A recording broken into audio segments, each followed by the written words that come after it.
ഏതൊക്കെ വഴിയില എന്നെ തോപ്പിക്കാൻ പറ്റുക നോക്കി നടക്കുക അല്ലടാ. എന്താ അറിയാത്തതിനെ പോലെ നീ എന്നെ അറിയില്ലല്ലേ?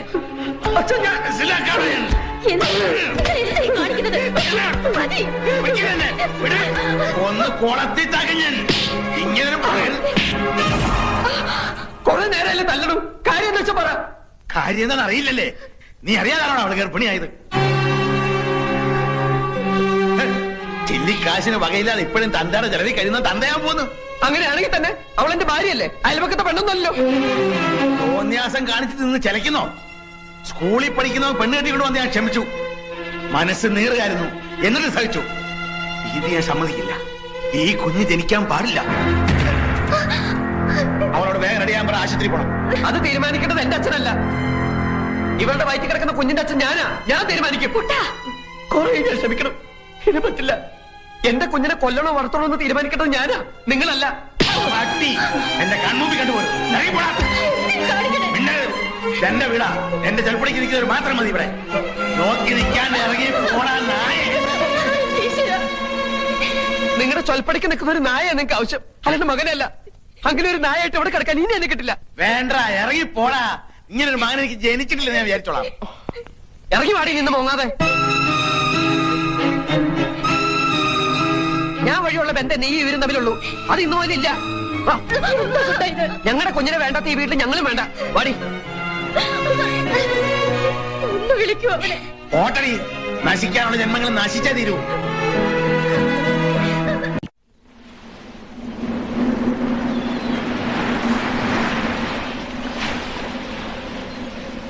ദേഷ്യപ്പെടില്ലെങ്കിൽ ഞാനൊരു കാര്യം പറയട്ടെ. നമുക്ക് എന്റെ വീട്ടിലേക്ക് പോയാലോ? കുട്ടേട്ടന് എന്തെങ്കിലും ഒരു ജോലി കിട്ടണവരെ നമുക്ക് അവിടെ താമസിക്കാം. എന്നിട്ട് വേണം അച്ഛന് കൈകൊട്ടിച്ചിരിക്കാൻ. സ്വന്തം വീട്ടിൽ നിന്ന് വഴക്കിട്ടിറങ്ങിയ അഭിമാനി അച്ഛൻ വീടിന്റെ അടുക്കളയിലെ താമസം ഒന്ന് പറയിപ്പിക്കാൻ. അതിന് എന്നെ കിട്ടൊന്നുമില്ല. വാശിയുള്ള അച്ഛന്റെ മോൻ തന്നെ ഞാനും. ഇപ്പൊ എന്റെ മനസ്സിൽ ഒന്ന് മാത്രമേ ഉള്ളൂ.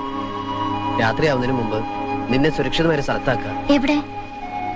ഇവിടെ അടുത്ത് കന്യാസ്ത്രീകൾ നടത്തുന്ന ഒരു വർക്കിംഗ് വിമൻസ് ഹോസ്റ്റലുണ്ട്. അവിടെ നീ സേഫ് ആയിരിക്കും. അതിന് ജോലിയുള്ളവർക്കല്ലേ അവിടെ അഡ്മിഷൻ കിട്ടൂ. അതിനൊക്കെ പരിഹാരം ഉണ്ടാക്കാം. പക്ഷെ അതല്ലല്ലോ പ്രധാന പ്രശ്നം. കല്യാണം കഴിഞ്ഞവരെ അവിടെ അഡ്മിറ്റ് ചെയ്യില്ല. അപ്പൊ പിന്നെ എന്ത് ചെയ്യും? അതിനിപ്പോ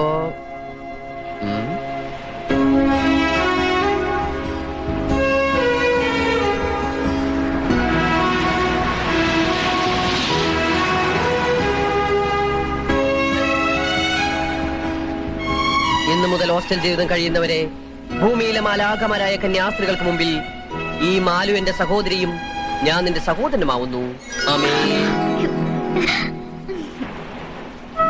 വേറൊരു നിവൃത്തിയില്ലാത്തോണ്ടാ മോളെ. ഇനി ആ താലിമാല കൂടി ഊരിക്കോ. താലി ഞാൻ ആരും കാണാതെ നോക്കിക്കോളാം. അയ്യോ, അതുകൊണ്ടല്ല. ഹോസ്റ്റലിലെ ഡെപ്പോസിറ്റും റെന്റും മെസ്സും എല്ലാം കൂടി കയ്യിലുള്ളതുകൊണ്ടൊന്നും മതിയാവില്ല. 1-2 ആഴ്ചക്കുള്ളിൽ എന്തായാലും ഇത് വെക്കേണ്ടി വരും. എന്നാ പിന്നെ അതിപ്പോ തന്നെ ചെയ്യാം. ഊരിത.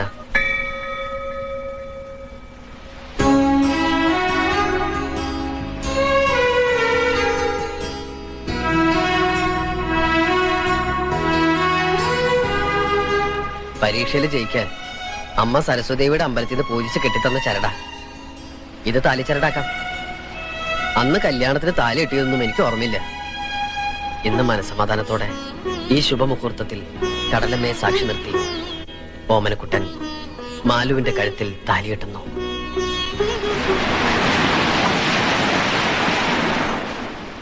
I am sorry. പരിചയമുള്ള ആരെങ്കിലും ഇൻട്രൊഡ്യൂസ് ചെയ്യാതെ എനിക്ക് കുട്ടി ഇവിടെ അഡ്മിറ്റ് ചെയ്യാൻ പറ്റില്ല. അയ്യോ, അങ്ങനെ പറയരുത് മദർ.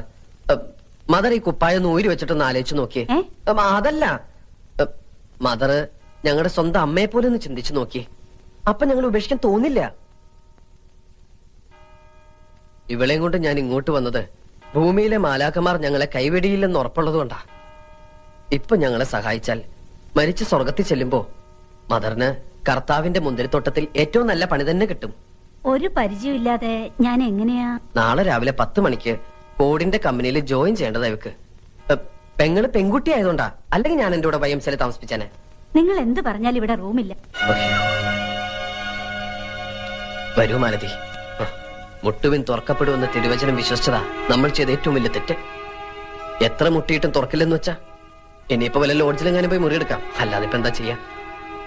നാളത്തെ പത്രത്തില് യുവാവും യുവതിയും കൊല ചെയ്യപ്പെട്ടു എന്നോ യുവാവിനെ കെട്ടിയിട്ട് യുവതിയെ പീഡിപ്പിച്ചു എന്നെങ്ങാനും വെണ്ടയ്ക്ക് അക്ഷരത്തിൽ വായിച്ചാൽ ഞങ്ങളെ അറിയില്ലെന്ന് മാത്രം പറയരുത്. വരൂ മാലതി. Excuse me. വാതില് തുറക്കാൻ പോവാ. തൽക്കാലത്തേക്ക് മറ്റൊരിടം കിട്ടുന്നത് വരെ ഇവിടെ താമസിക്കാം. നാളെ ആരുടെയെങ്കിലും റെക്കമെൻഡേഷൻ ലെറ്റർ കൊണ്ട് തരണം. ലെറ്റർ ഞാൻ എത്ര വേണേലും കൊണ്ടുതരാം സിസ്റ്റർ. ആ സിസ്റ്റർ, ഈ കുട്ടിയെ വാസന്തിയുടെ മുറിയിലേക്ക് കൊണ്ടാക്കിക്കോളൂ. വരൂ. പൊക്കോ, ധൈര്യമായിട്ട് പൊക്കോ. ഏട്ടൻ നാളെ രാവിലെ വരാം.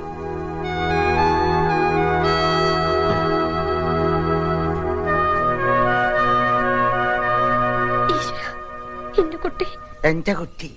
ഏത് കുട്ടി? എനിക്കില്ലാത്ത മോൻ നിനക്കെന്തിനടി? എന്റെ മോഹത്ത് ആറ്റത്തിപ്പിടി ഇവിടെ ഇറങ്ങിപ്പോയനവൻ.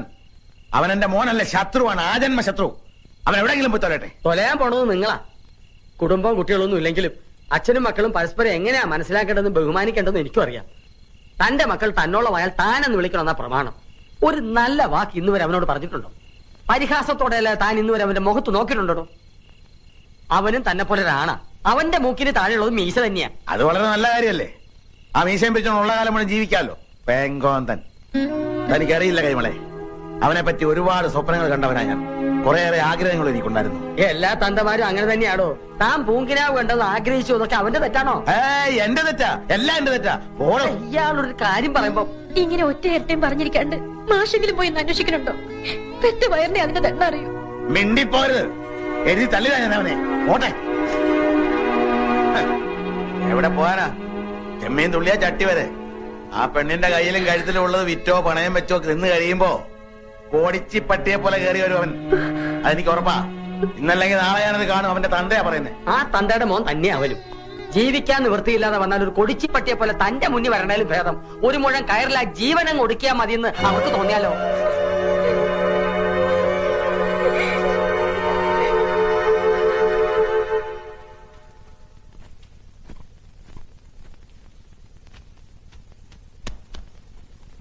അയ്യേ, ഏട്ടൻ പോയെന്ന് പറഞ്ഞിരുന്ന കരയ്യ.